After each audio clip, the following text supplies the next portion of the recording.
E aí, pessoal, bem-vindos a mais uma aula de microcontroladores. O tema da aula de hoje é PWM. PWM quer dizer modulação por largura de pulso. Então, ela é uma técnica para a gente controlar a potência que vai ser disponibilizada para uma carga por meio da variação da largura de pulso de um sinal digital. E PWM, então, geralmente vai ser um componente presente em microcontroladores e a gente vai entender nessa aula como utilizar eles. Então, o que a gente vai ver na aula de hoje? Primeiro, eu vou falar sobre alguns conceitos gerais de PWM. Em seguida, eu vou apresentar como nós podemos gerar PWM por meio do periférico TPM, que nós já vimos em temporizadores. Então, o mesmo módulo utilizado para temporização é o módulo PWM também. Em seguida, eu vou mostrar uma modificação que eu fiz na biblioteca TPM da SDK. Na hora que eu chegar nesse ponto, eu vou explicar por que eu fiz essa modificação e por que vai ser útil para a gente. E por fim, eu vou propor algumas tarefas para vocês fazerem. Começando então com alguns conceitos gerais. Então, PWM, como eu já disse, é um acrônimo, né, para modulação por largura de pulso em português. Do inglês, né, então quer dizer Pulse Width Modulation, quer dizer a mesma coisa.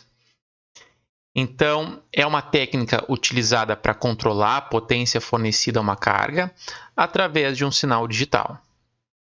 Como isso é feito? Variando a largura dos pulsos de uma onda pulsante no sentido que ela é feita de pulsos, né? É uma onda digital, que é 0 ou 1, e esses pulsos, variando o pulso, varia-se a potência fornecida a uma carga. Então, por isso que o nome é modulação por largura de pulso. A gente está variando o módulo, no caso da potência, através da variação da largura desse pulso. Para a gente entender isso, eu vou apresentar, então, como é que é a característica de um sinal PWM. Então, um sinal PWM ele é composto por pulsos, ele tem um determinado período ou frequência, né, quando esses pulsos vão ocorrer, e a largura de pulso é o que determina a potência fornecida a uma carga. Sabendo disso, a gente tem o que a gente define como ciclo de trabalho, ou do inglês Duty Cycle. Então, o ciclo de trabalho é a porcentagem do tempo, do período da onda em que o pulso é ativo. Então, se 10% do período é do pulso, então o ciclo de trabalho é 10%. Se no período do pulso, da onda 30% é o pulso, então o ciclo de trabalho é 30%. Se for metade do período, é 50% de ciclo de trabalho, e assim por diante. E notem também que o pulso ele pode ser zero. Então, o pulso não necessariamente é um pulso em nível lógico alto, ele pode ser em nível lógico baixo. Isso depende da aplicação.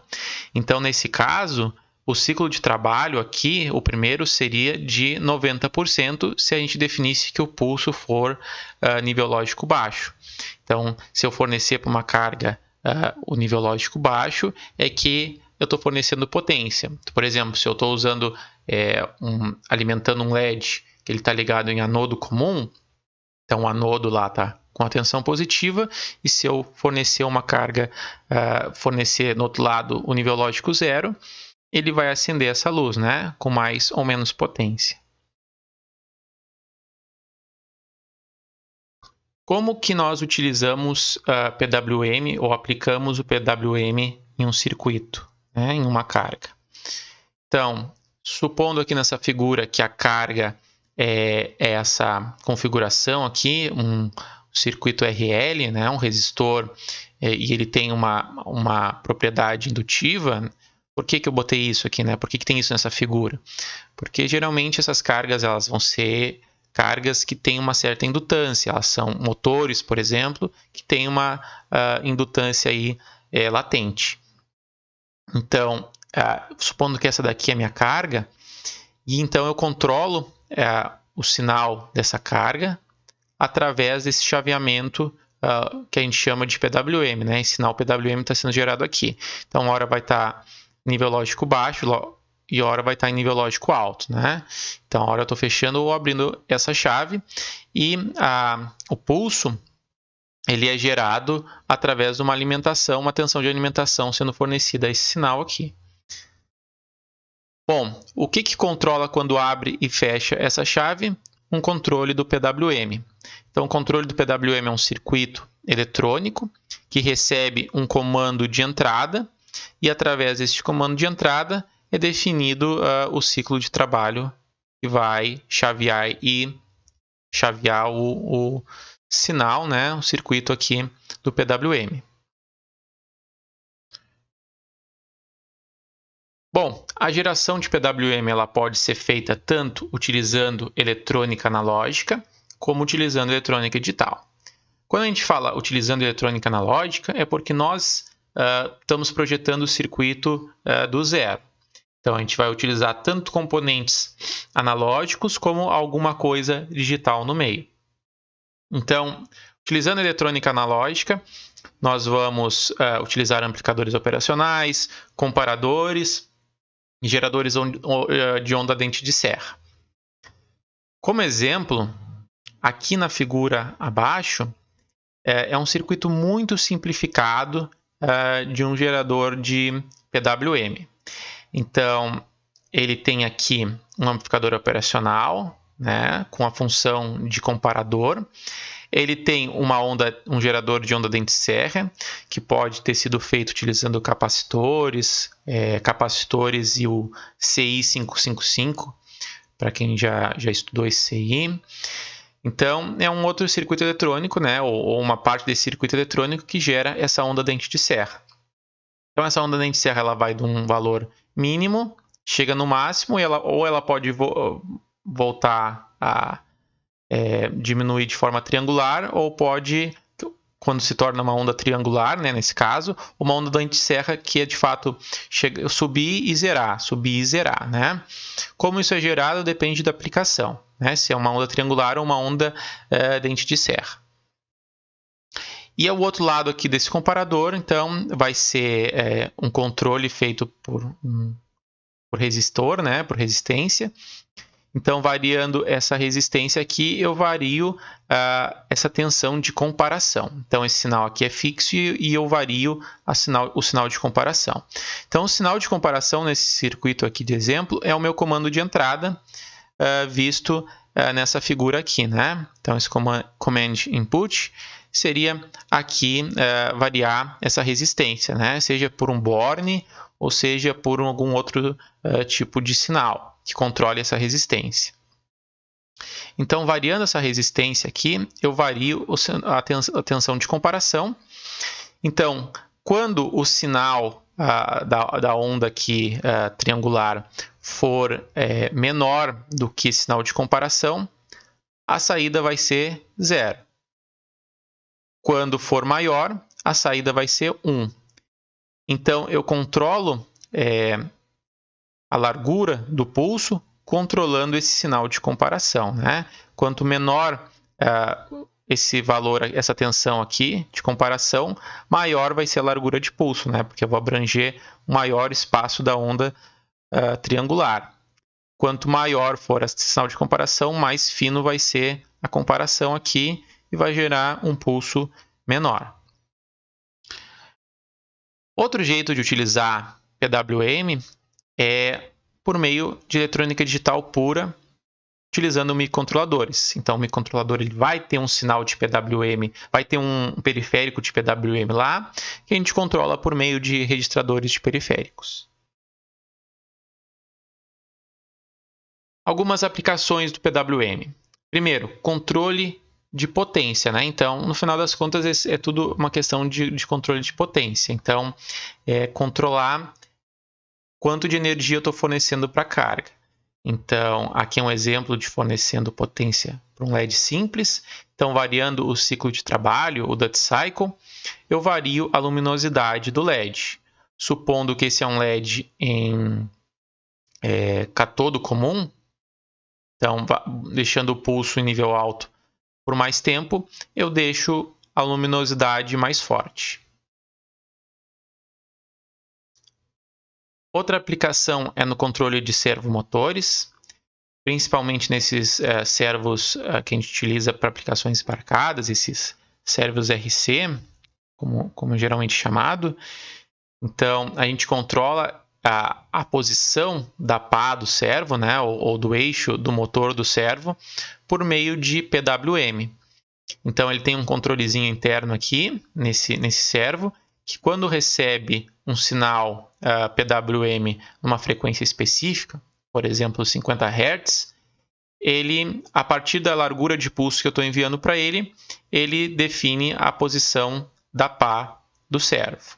Então, por exemplo, se eu definir que a largura do pulso é 0,5 milissegundos, para esse caso aqui, né, desse servomotor do exemplo, a posição fica fixa em menos 90 graus. Se eu defino que a largura do pulso é 1,5 milissegundos, ele define que a posição da pá é 0 graus. Se é 2,5 milissegundos, é menos 90. E se eu definir mais? Bom, daí não é especificado para esse tipo de dispositivo. Ele funciona, por exemplo, se ele funciona entre menos 90 e 90 graus, eu vario o pulso entre 0,5 milissegundos e 2,5 milissegundos. Então, essa é outra aplicação. Uma outra aplicação é na utilização de conversores CC-CA, ou inversores, né?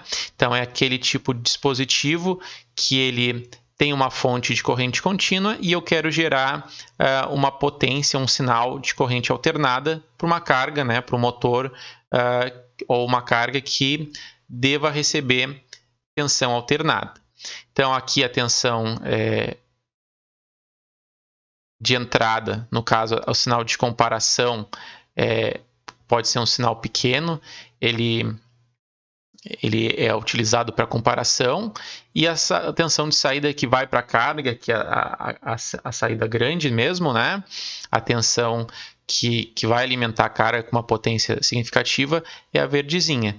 Então, quanto mais perto do pico, quando ele está representando o pico, a largura de pulso é maior porque tem mais potência, né? E mais perto do eixo, a largura de pulso acaba se tornando mais fina até se tornar nula.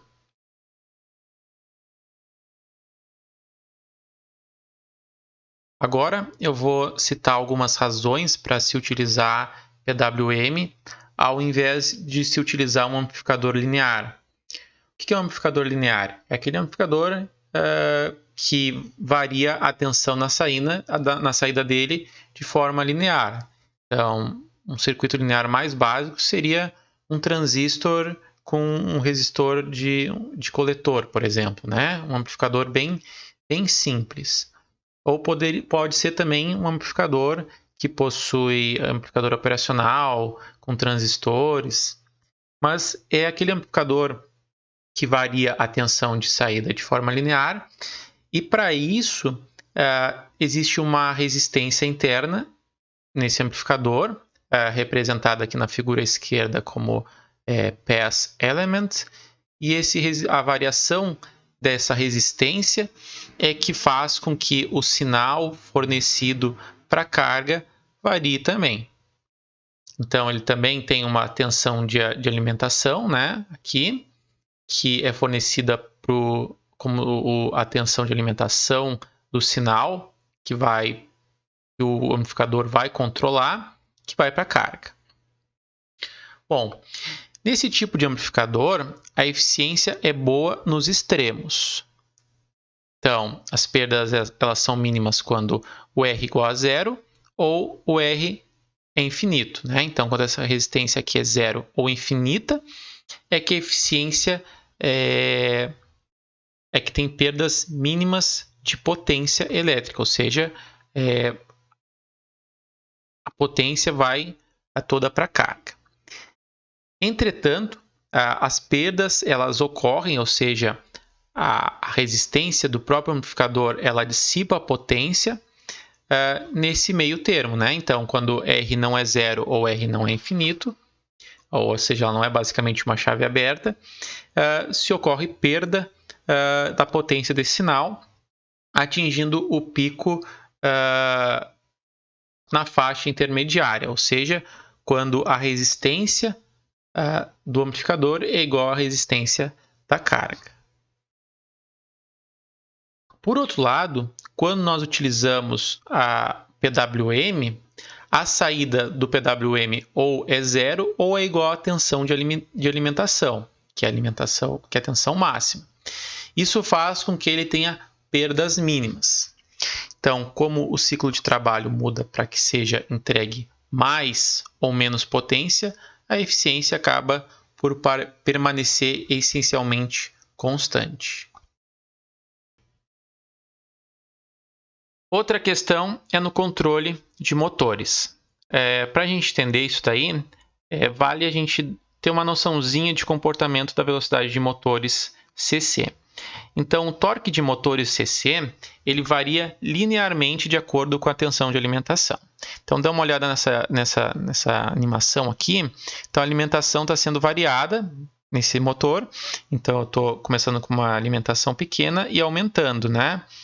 Então, notem que a gente vai aumentando, ele tem uma certa inércia que ele fica preso numa tensão menor, e na medida que a gente vai aumentando, ele vai quebrando mais essa inércia e ele pode dar um solavanco aqui também, né?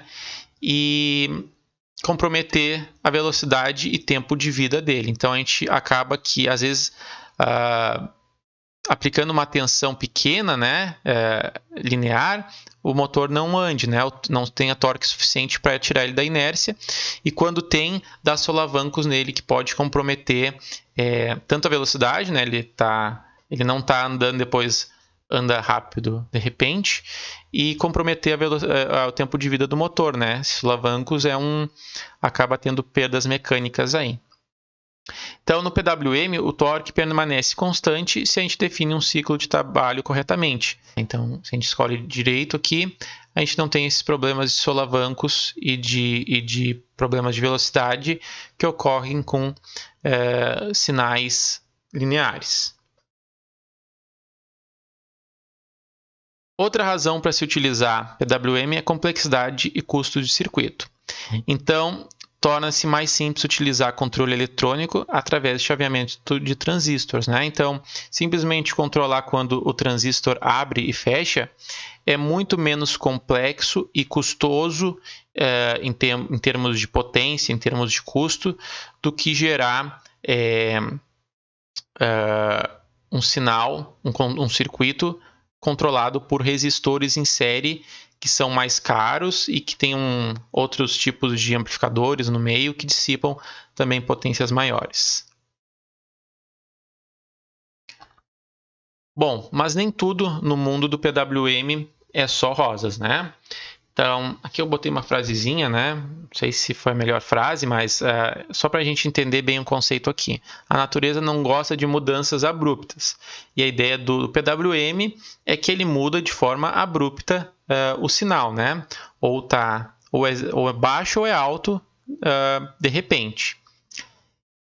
Só que tem um problema. A comutação ou chaveamento de alta corrente, ele gera ruído eletromagnético.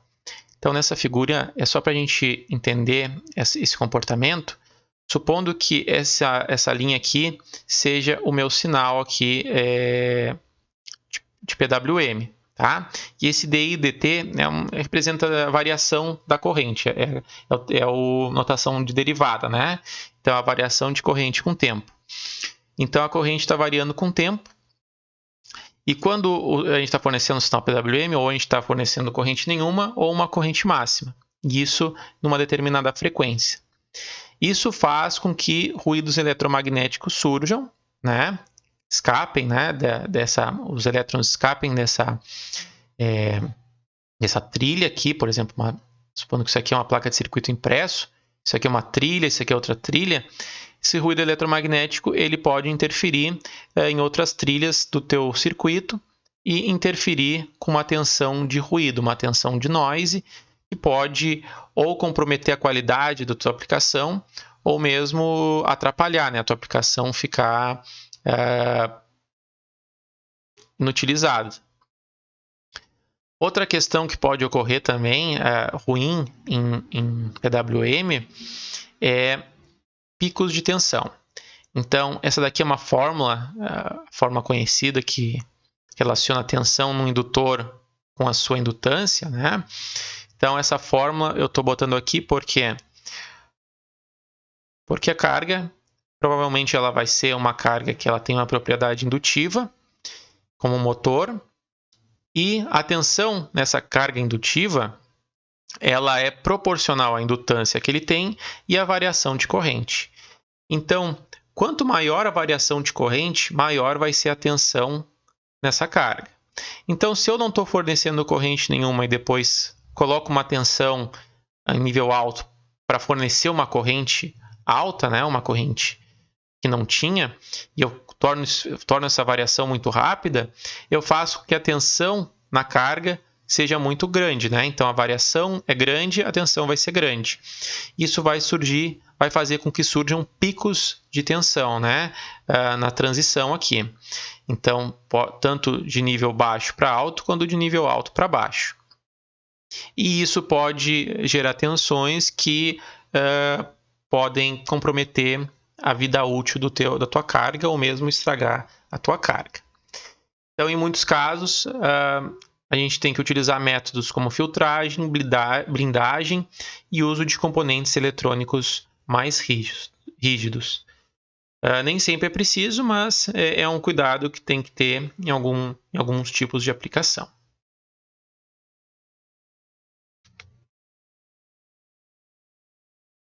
Agora, nós vamos ver como gerar o sinal de PWM a partir do módulo TPM do Kinetis. Então, no Kinetis, o PWM é gerado pelo módulo TPM. O TPM é aquele mesmo módulo que a gente viu na aula de temporizadores, responsável por fazer contagens, né? Então, ele tem um registrador contador que faz contagens, que a gente pode medir tempo, gerar interrupções quando chegar a um certo valor de contagem. Enfim, ele tem diversas aplicações aí relacionadas à temporização. Então, ele também é utilizado para PWM e cada TPM ele possui um conjunto de canais. Então, tem canal 1, canal 2, canal 3, canal 4 e assim por diante. Depende do TPM, depende do microcontrolador, encapsulamento que a gente está utilizando, mas ele tem um número N de canais. E cada canal é responsável pelo controle de um pino. E esse pino ele pode ser utilizado para geração de sinal PWM. Então, o sinal modulado vai estar disponível naquele pino. Todos os canais eles vão compartilhar o mesmo registrador contador. Então, o TPM ele tem apenas um registrador contador. E cada canal ele utiliza o registrador contador como referência para a geração de sinal PWM. Como a gente vai ver mais adiante, como isso funciona especificamente. Para a gente entender isso, vamos a partir do problema de fazer com que um LED acenda o seu brilho de um valor mínimo até um valor máximo, e em seguida apague do seu valor máximo até um valor mínimo, conforme o vídeo no slide. Então, nesse vídeo está se utilizando a placa Freedom KL25Z, o LED verde da placa. Então, como vocês podem ver, o LED verde parte de um brilho mínimo, vai para um brilho máximo, aos poucos, diminui aos poucos até chegar no brilho mínimo e segue assim indefinidamente. Para resolver esse problema, a gente parte da inicialização do TPM, então o módulo TPM. Então a gente está utilizando aqui nesse slide o TPM2. Então, a inicialização é muito semelhante ao que a gente já viu em temporizadores. A gente começa inicializando, criando a variável de configuração do TPM2 ou de um TPM em geral. Em seguida, a gente coloca nessa variável os valores default, os valores padrões, e depois setamos um valor de pré-scale, que vamos começar com 128 para ver se atende a nossa demanda aí do projeto. Em seguida, a gente inicializa o TPM com as configurações que nós definimos.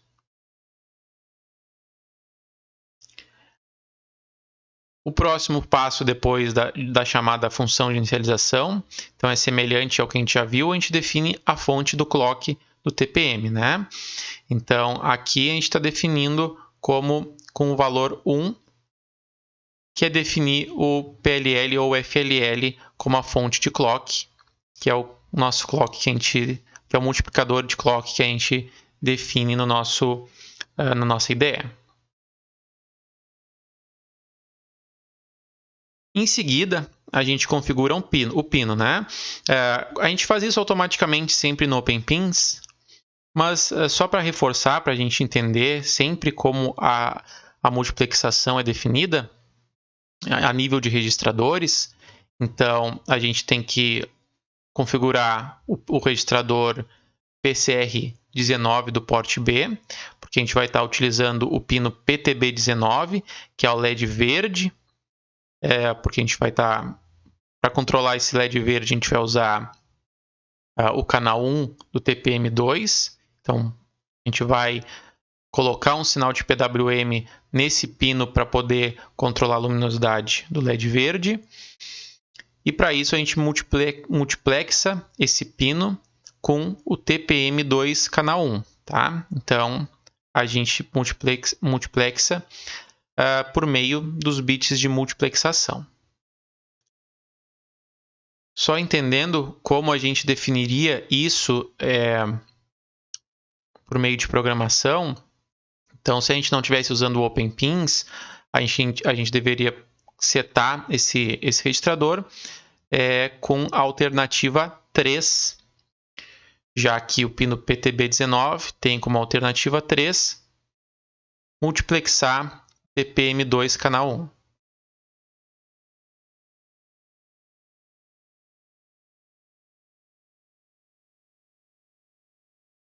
Agora eu tenho que fazer um registro de configuração do canal.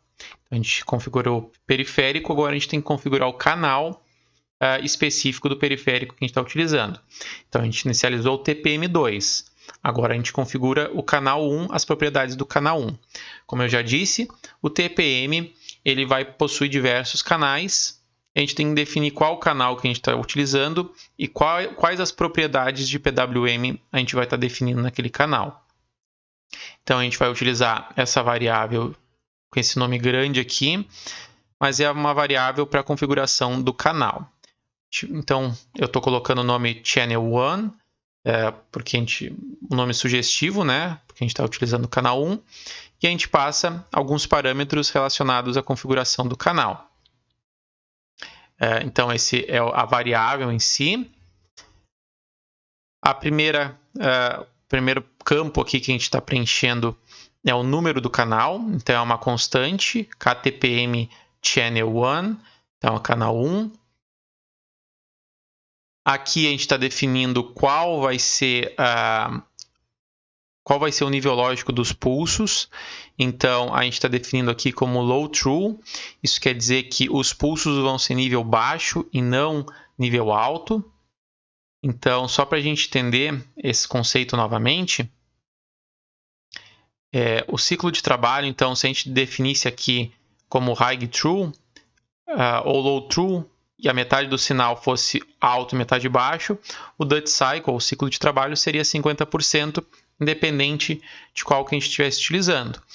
Mas se a gente define high true, ou seja, a gente define como o pulso ser um nível alto, então se a gente definir que a gente quer um duty cycle de 75%, ele vai ficar dessa forma aqui, né? 75% do tempo em nível alto. Por outro lado, se a gente define na inicialização low true, e a gente coloca o duty cycle como 25%, o sinal também vai ter essa aparência aqui, porque ele está 25% como nível lógico baixo. Se a gente define como high true e bota 25%, por outro lado, ele vai ficar com essa forma aqui. Então, um pulso que é 25% do período. Mas se a gente define como low true e define 75%, ele vai ficar também dessa forma aqui, porque 75% do período vai estar como sendo nível lógico baixo. E para esse nosso caso específico, eu botei low true, porque nós estamos utilizando o LED da placa que está ligada em anodo comum. Isso quer dizer que ela está ligada com o anodo em nível lógico alto. E para acender esse LED, a gente tem que colocar o nível lógico baixo. Então, colocar nível lógico alto nele não vai acender. Então, para mim, o ciclo de trabalho aqui, o que vai gerar potência para o LED, é colocar em nível lógico baixo o sinal de PWM.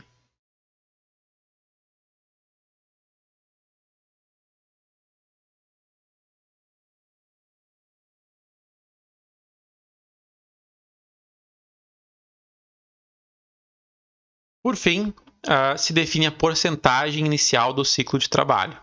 Então, colocando 0, a gente está definindo o ciclo de trabalho como sendo 0%.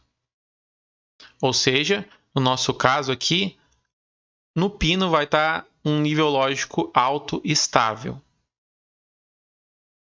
Continuando, agora a gente realiza a configuração do PWM. Para isso, a gente chama a função setupPWM. Então, a gente vai passar o registrador base do TPM que a gente está utilizando, passar por referência o registro de configuração do canal, passar o número de canais que a gente está configurando, que é 1, então é um canal, é o canal 1. Poderiam ser mais, caso a gente utilizasse mais de um pino. Nesse caso, a gente poderia criar um vetor com o número de canais que a gente quer e inicializar cada campo aí com as configurações que a gente deseja, né? Então, nesse caso, se eu quisesse utilizar o canal 1 e o canal 3 do TPM2, cada variável, cada campo aqui desse vetor que eu criei, eu inicializaria com os parâmetros que eu quero. Canal 1, ativo baixo, low true, duty cycle igual a 0. No canal 3, aqui é diferente, eu quero high true, então o ciclo de trabalho é referente ao nível lógico alto, inicializando também com 0 de ciclo de trabalho. Então, nesse caso, esse cara, definindo ele como 0 no início, ele fica como nível lógico alto constante no pino, já que é low true, né? Então, não ter ciclo de trabalho é deixar tudo em nível lógico 1. Nesse, por outro lado aqui, se eu colocar que eu quero o nível lógico alto como sendo o ativo, colocar 0 ciclo de trabalho e deixar no pino sempre o valor lógico 0. Então, aqui eu passaria o vetor, né? Aqui eu não precisaria botar o e-comercial, porque o nome do vetor já é referência para a primeira posição. E o número de canais, que é 2. Seguindo, o próximo parâmetro é o alinhamento do PWM. Então, esse nome é de Align PWM aqui, é uma constante que define o alinhamento do PWM. Mas o que é esse tal de alinhamento do PWM? Para a gente entender isso, vamos analisar um comparador analógico para PWM. Igual o que a gente viu, né? Aquela versão simplificada de um circuito gerador de PWM. Então, ele tem uma entrada de comparação, que é o sinal de comparação, que controla a largura do pulso, e o sinal que vai ser uma onda dente de serra ou uma onda triangular. Então, isso que vai definir o alinhamento do PWM. Então, para a gente entender o O que é alinhamento? A gente tem que aplicar uma onda dente de serra e a onda triangular e ver o comportamento de saída do PWM. Então, nesse caso aqui, da esquerda da onda dente de serra, então ele vai de um valor mínimo até um valor máximo definido como top aqui, né? Então ele vai no top, zera, vai no top, zera, vai no top, zera. Se a gente for verificar, a gente colocou duas referências aqui para avaliar. Então, uma referência A e uma referência B. Se a gente está gerando o sinal PWM a partir da referência A, então ele vai começar 0, né, até chegar na referência. E quando chega na referência, ele coloca o nível lógico alto. Coloca o nível lógico alto até chegar no 0 novamente. Chegou no 0, ele inicia para 0 o sinal de PWM e chega na referência e bota alto de novo. Então, o sinal gerado seria esse aqui de baixo, esse laranja. Então, começa a 0, vai para alto, fica alto até chegar no top, até reiniciar a contagem, zera até chegar na referência A e começa de novo e assim vai. No B aqui é semelhante, só que eu aumentei o valor da referência aqui. Então, ele vai ficar 0 até um valor mais adiante na contagem, no valor de tensão ali da onda dente de serra. Então, quando chegar nesse valor de tensão específico, ele coloca nível lógico 1. Depois, quando zera de novo a tensão, ele zera de novo aqui o PWM e assim vai, né? Então, o resultado disso é ter um ciclo de trabalho menor, né? Então, um pulso menor. Considerando que o ciclo de trabalho aqui é ativo em nível lógico alto. Agora, se a gente for utilizar uma onda triangular, então a onda triangular, a gente vai também ter aqui duas referências, só que o comportamento é diferente. Então, ele vai ficar 0 até a referência e vai, quando chegar na referência, nível lógico 1. Só que aqui ele não zera. Então, ele vai caminhar mais um pouco com nível lógico 1 até chegar na referência aqui, de novo, para zerar. Então, aqui a gente teria esse sinal de PWM que está aqui embaixo, em laranja, né? E se a gente aumentar, obviamente, o sinal de referência aqui, vai ser semelhante à onda dente de serra, que a gente vai ter um sinal, um pulso menor do PWM. Mas o que isso interfere na nossa aplicação? Notem que aqui o pulso ele está alinhado a onda dente de serra, né? Então ele fica alinhado aqui. Se a gente colocar uma linha aqui, ele fica alinhado ao início do período da onda dente de serra. Então, ao início da onda dente de serra, ele está alinhado com esse início do período da onda dente de serra, o sinal de PWM. E o sinal de PWM na onda triangular está alinhada ao centro da onda triangular. Então, quando chega no centro aqui, é que é gerado o sinal, o pulso que eu quero gerar. Isso faz com que se gere dois tipos de sinais PWM. Então, quando eu uso um sinal PWM que a fonte é uma onda triangular, eu tenho o que eu chamo de PWM simétrico ou com alinhamento com o centro, alinhado com o centro do período do PWM. Então, se a gente tem um período aqui do PWM, então o PWM ele está alinhado, o pulso que eu estou gerando, ele está alinhado com o centro desse período. Agora, se eu uso uma onda triangular, eu digo que o sinal PWM gerado é assimétrico ou alinhado com a borda do período. Então, se eu tenho aqui o período, ele vai ficar alinhado aqui à direita com o período, ou também pode ser alinhado com a esquerda, depende de como a gente está gerando o nosso sinal. Mas, quando a gente usa a onda triangular, então ele tem assim, alinhamento com a borda do período, né? Então, alinhado com o período. E isso tem alguns impactos práticos. Então, o sinal utilizado com o PWM gerado com uma onda triangular, então alinhado com o centro, ele é geralmente menos ruidoso do que o alinhado com a borda, com a onda dente-serra. Ou seja, ele gera menos harmônicas, então eu tenho um sinal mais estável.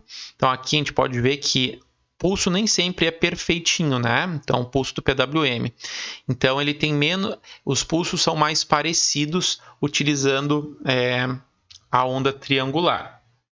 Então, ele gera menos harmônicas e isso em diversas aplicações é muito importante. Então, isso quer dizer que o assimétrico possui mais harmônicas. Por outro lado, utilizar a onda dente de serra torna a gente consegue gerar sinais PWM mais rápidos, né? Então, se a gente for verificar aqui, a onda, o pulso é gerado numa subida e numa descida. Então, precisa subir e descer o sinal para gerar completo o pulso que eu quero. Já no dente de serra, eu preciso só de um pulso, só na subida. Depois, quando zera a contagem, ele já zera o pulso. Isso faz a gente poder gerar, então, sinais PWMs mais velozes, né? Então, a gente consegue ter períodos menores, frequências maiores, ao custo de gerar mais harmônicas. Agora, em relação ao PWM no nosso Kinetics, então essa aqui é uma figura tirada do manual do KL25Z. A figura 31.79, ela apresenta o seguinte comportamento. Então, esse daqui é o contador, o comportamento da contagem do contador do TPM, definindo aquele registrador mod como 4, ou seja, o final da contagem vai ser o valor 4. Então, ele começa 0, 1, 2, 3, 4.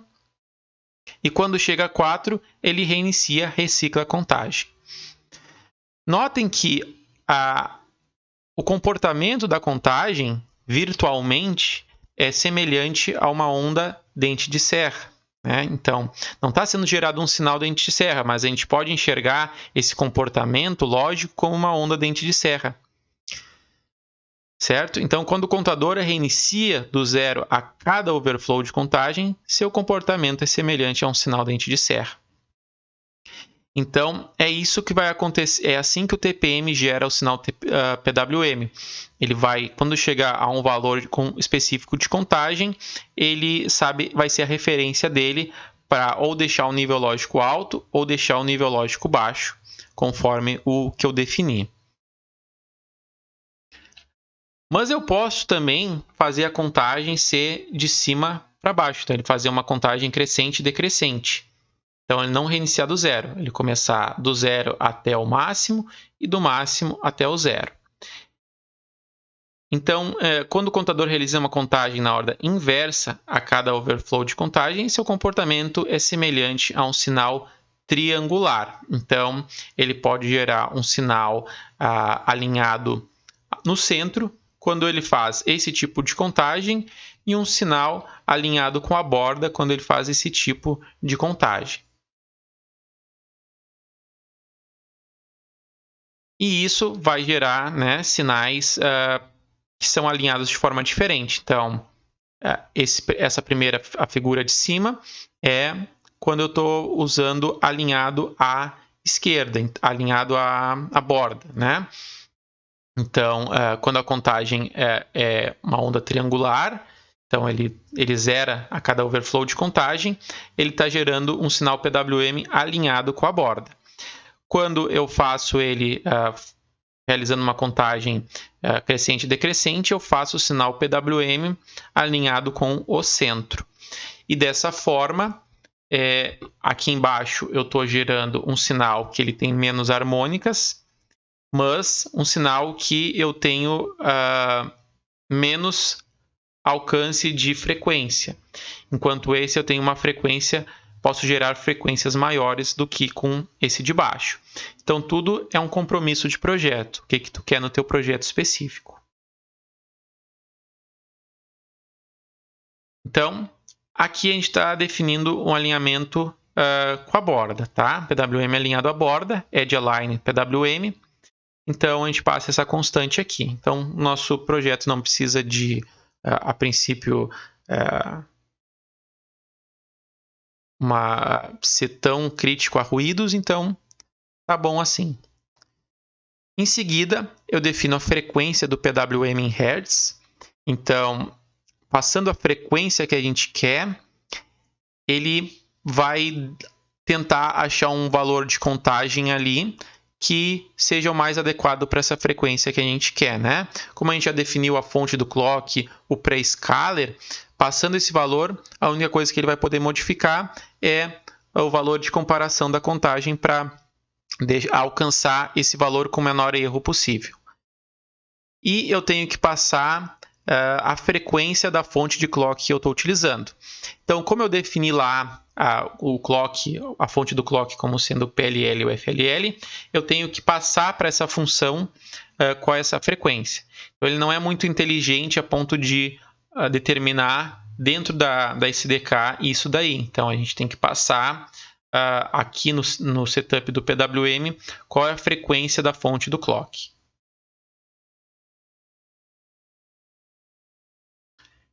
Por fim, aqui agora inicializar o contador, né? Por fim, inicializando o contador, eu vou chamar a função de start timer, que a gente já tinha visto para os temporizadores. E cada vez que eu quiser atualizar o ciclo de trabalho do meu PWM, eu tenho que chamar a função update PWM Duty Cycle.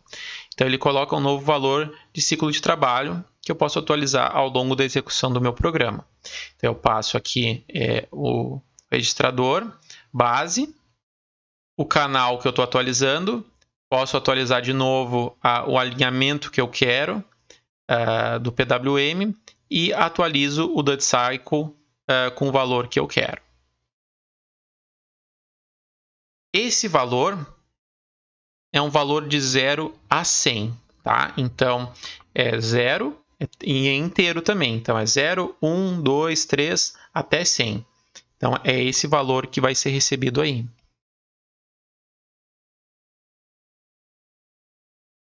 E no Superloop, a gente poderia botar esse programa aqui. Então, a gente coloca um atraso de 20 milissegundos em cada interação do laço. E a gente vai define se ele está aumentando o brilho ou não. Se eu estou aumentando o brilho no momento atual, então eu atualizo o Duty Cycle até chegar a 100. Se ele chegou a 100, eu digo que eu não quero mais aumentar o brilho, que eu quero apagar. E daí ele atualiza o Duty Cycle com esse valor que eu estou usando, volta para o início. Se agora não é mais aumentar o brilho ou diminuir, então eu vou diminuindo o brilho até chegar a 0. Quando eu atualizo, o que eu quero é diminuir, começar a aumentar o brilho e entrar nesse primeiro if. Então essa é a lógica do programa. Vamos ver no MCU Expresso isso daí. Então aqui no MCU Expresso, eu coloquei o código que a gente viu nos slides, né, de forma no arquivo. Então aqui a gente tem a variável de configuração do TPM, a variável de configuração do canal.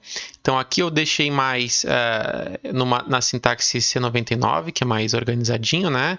Que a gente define certinho qual é o campo que a gente está inicializando. Aqui algumas variáveis que a gente vai utilizar. As funções de inicialização da placa, inicialização do módulo TPM, inicialização do PWM e a inicialização do contador, né? Para inicializar a contagem. E aqui o Superloop com a função que está no slide. Daí, se a gente for colocar aqui no OpenPins,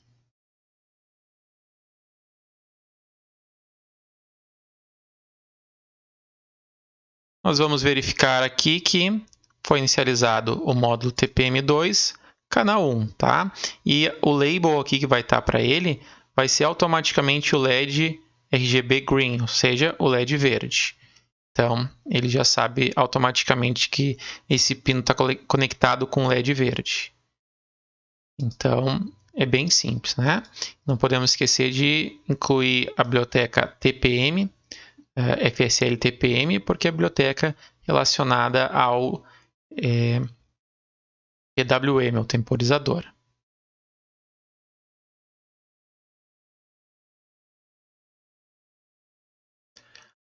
Notem aqui também que nós poderíamos ter colocado outra fonte de clock. A gente poderia ter botado o IRC Clock, o Ocer Clock.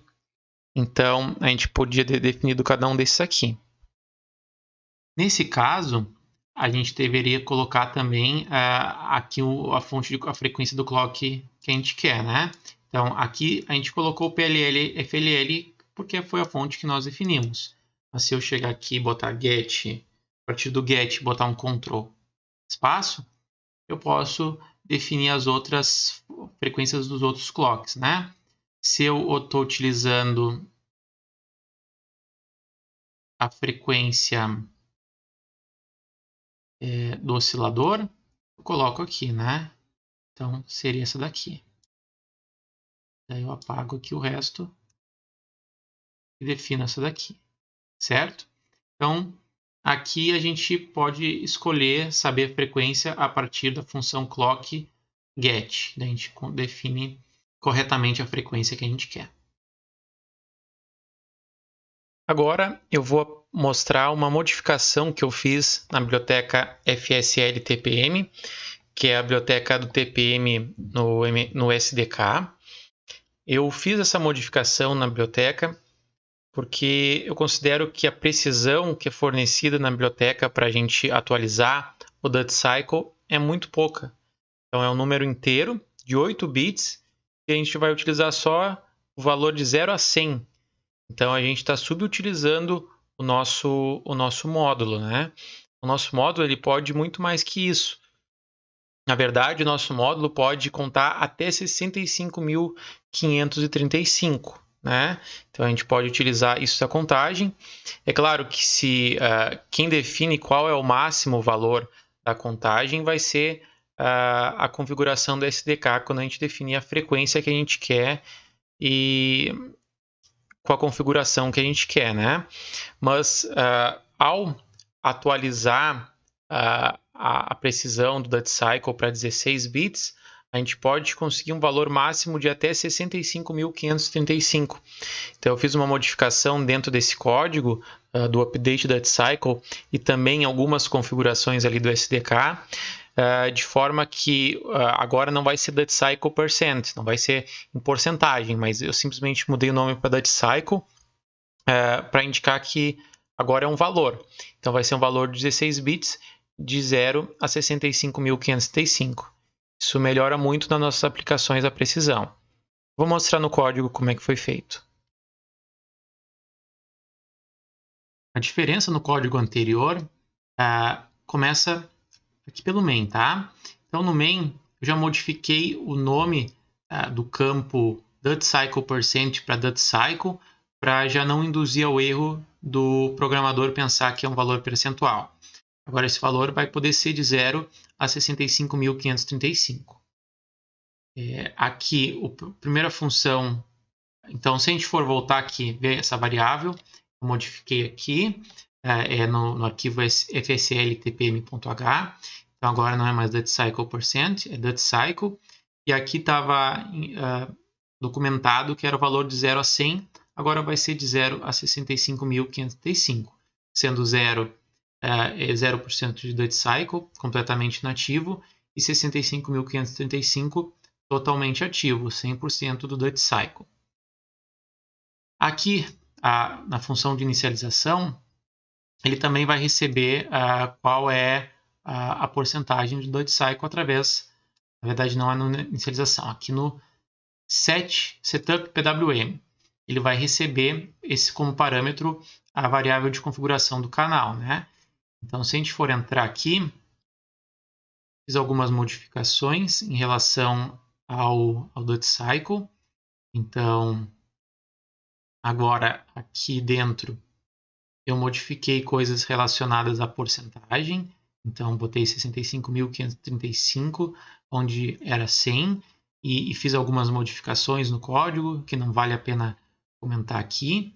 Só para vocês saberem que eu fiz uma modificação no corpo desse código, da atualização, de inicialização do canal, que é setup PWM, dos canais quando a gente inicializa, e também modifiquei o update PWM Duty Cycle, né? Esse como é uma função mais simples, então é fácil mostrar o que eu modifiquei, né? Então eu acabei modificando aqui, tirei uma parcela de um código aqui e modifiquei o valor que vai para o registrador CNV do TPM, do canal, do registrador controls do canal relacionado ao registrador CNV. Então eu atualizei aqui o que vai vir para cá, levando em consideração uma resolução de 16 bits. Então aumenta a nossa resolução. Vale a pena agora nesse ponto, já que eu estou mostrando para vocês o código, que quando a gente envia para o setup PWM a frequência que a gente quer e a fonte de clock que a gente tem, é retornado um código de erro ou não, né? Então, se o módulo de contagem ultrapassar 65.535, que é o que ele vai calcular automaticamente com base no Duty Cycle que a gente quer, ele vai retornar um valor de falha, tá? Na verdade, ele vai retornar uma falha na inicialização sempre que alguma coisa não dê certo aqui.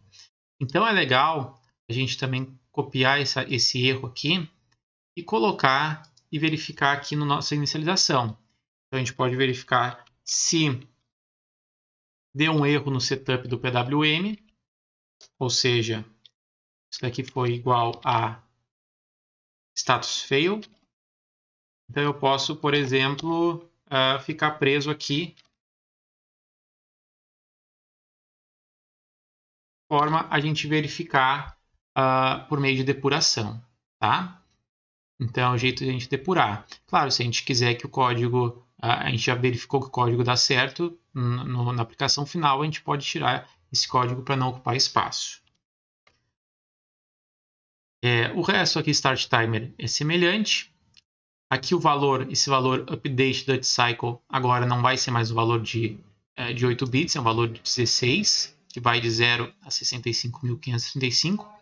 Aqui eu modifiquei o código do lá Superloop para chegar até 65.535 unsigned, enquanto antes era até 100. E aqui o atraso, como agora é mais valores, eu deixei atrasos de 50 microsegundos ao invés de 200 milissegundos. Então essa é a diferença. Então eu modifiquei essas dois arquivos aqui e vai ficar disponibilizado para vocês no Moodle, para vocês baixarem e utilizarem no projeto de vocês. Vou propor para vocês agora algumas tarefas. Primeira tarefa, eu gostaria que vocês desenvolvessem um projeto utilizando o PWM com o módulo TPM, que faça com que, enquanto o LED verde está acendendo, então ele começa a acender, ele começa apagado e vai acendendo, o LED vermelho apague na mesma proporção que o LED vermelho acende, no LED verde acende.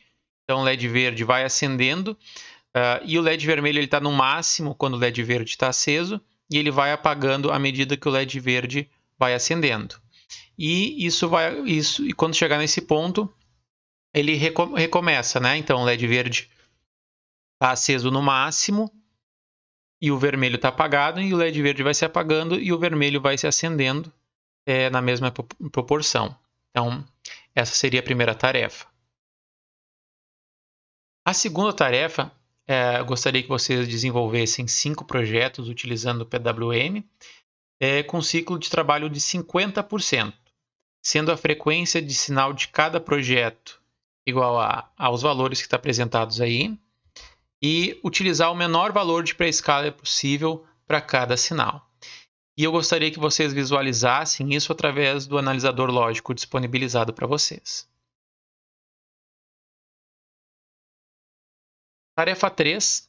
Desenvolver um projeto utilizando o PWM novamente, que faça com que um servo, que é o motorzinho que eu apresentei mais em aplicações de PWM, né, que eu falei brevemente sobre o funcionamento dele, que ele gire alguns graus para a esquerda quando um botão for pressionado e gire alguns graus para a direita quando outro botão for pressionado. Então, um botão vai ser responsável por girar para a esquerda e o outro para a direita.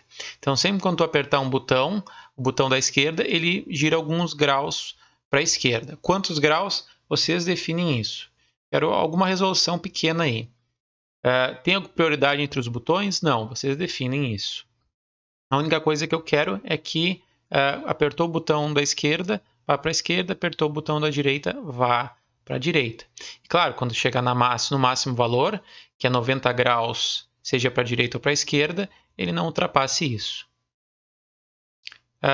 Próximo slide, agora eu vou apresentar como realizar a comunicação com o servo. Então, o servo que a gente está utilizando é o Tower Pro SG90. Então, é um servo bem básico usado em projetos robistas. O manual dele está no Moodle. Então, ele é um servo que ele é alimentado por 5 volts e ele é controlado por 5 volts o PWM. Então, é importante sempre frisar que quando a gente utiliza um microcontrolador que opera 3,3 volts, como é o caso do Kinets, a gente precisa de uma conversão lógica entre o pino do PWM, que a gente está disponibilizando no microcontrolador, e o sinal de PWM que vai de fato para o servo ou para outro dispositivo que trabalha com 5 volts. Então a gente precisa de um conversor lógico para isso. Um jeito é utilizar o 67407, que ele tem essa função, ele é um buffer digital, então a gente pode alimentar ele com 5 volts e controlar ele com 3,3. E na saída, então, ele fica em alta impedância, a saída no nível lógico 1. Então, quando a gente coloca 3,3 volts, aqui na saída ele fica aberto. Então, a gente coloca um resistor de pull-up com 5 volts e quando ocorrer, então, nível lógico alto, aqui, ele vai puxar os 5 volts. Quando for nível lógico 0, ele puxa os 0 volts do CI mesmo, tá? É só um jeito, é só uma dica aí de como vocês utilizarem esse servo motor aí, um microcontrolador de 3,3 volts. Só para lembrar que é esse caso mesmo, o nosso microcontrolador também ele não é 5 volts tolerante. Então aqui a gente está disponibilizando 3,3, mas da mesma forma, se a gente tiver um dispositivo que está fornecendo 5 volts para ele, nosso microcontrolador também ele vai queimar o pino. Então ele também não pode receber 5 volts, teria que ter um conversor também de nível, caso um dispositivo de 5 volts tentasse alimentar ele ou dar um sinal de 5 volts. É isso, finalizando, referências e bibliografia. E é isso. Obrigado aí pela participação de vocês. Nos vemos na próxima aula.